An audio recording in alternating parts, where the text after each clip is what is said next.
Hi, I'm Robert Begley with day 126 of my video challenge. Goal!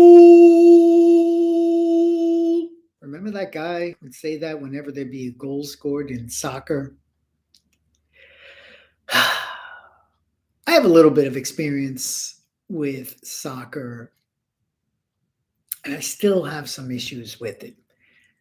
In a prior life, somebody very close to me was actually owned a soccer team, and I went to a game. First live game I ever went to. It was amazing sitting in the owner's box. Then I went to Copa America back in 2016, and that was a fabulous event right outside New York City in the Meadowlands Arena. Argentina against like Paraguay or somebody, and Messi, the renowned soccer player, missed a penalty kick, and Argentina lost. Last night, Carrie and I went to a game right here in Orlando. I donated blood just to get free tickets to a soccer game. And it was fun to some extent. I mean, I like watching live sports. The crowd was probably like three quarters, maybe a little more than three quarters full. So several thousand people there. Pageantry, fireworks at the beginning, fireworks at halftime, and two goals the entire game. No, not the entire game. The opposing team scored first, then Orlando City scored. We watched a little bit of the second half, and then we went home. I think as soon as we left, I heard the crowd roaring. So Orlando must have scored again. But I have to admit, there's two reasons why I don't think soccer has caught on in America. And for me, as a sports fanatic my whole life, I'll just tell you my two issues with it. If I was to change it, first thing I do is get rid of the offsides. Nobody understands what offsides means in soccer. No American.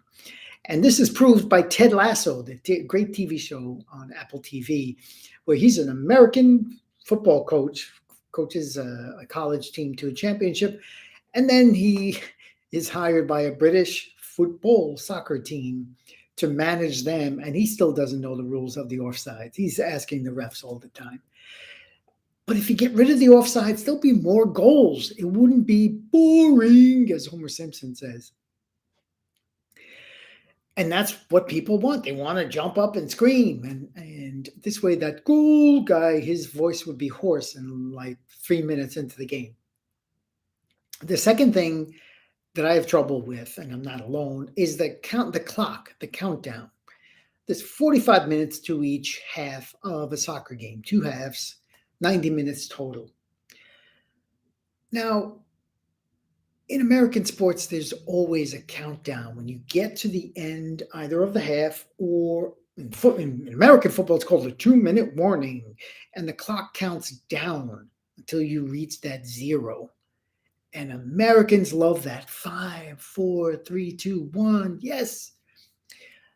In soccer, what they do is they count up to 45 minutes, and then you're not sure how much more time there is, because if something happens on the field, a player gets injured, the clock is still ticking, but the refs are keeping track of how much time is elapsed that is not game time.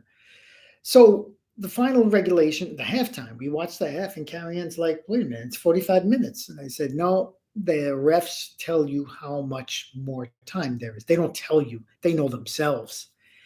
And that, I just don't like that. I want to have that countdown. So that's 3, 2, 1. Yes, we are champions. Get out, losers, done. If you change those two things about soccer, it would take over. In fact, Americans would no longer call American football football. They would call it something else, like gladiator sports, or match to the death, or how can you concussion. Maybe they should just rename American football concussion ball. All right, that's all we have for today. We'll see you tomorrow with day 127 of the video challenge.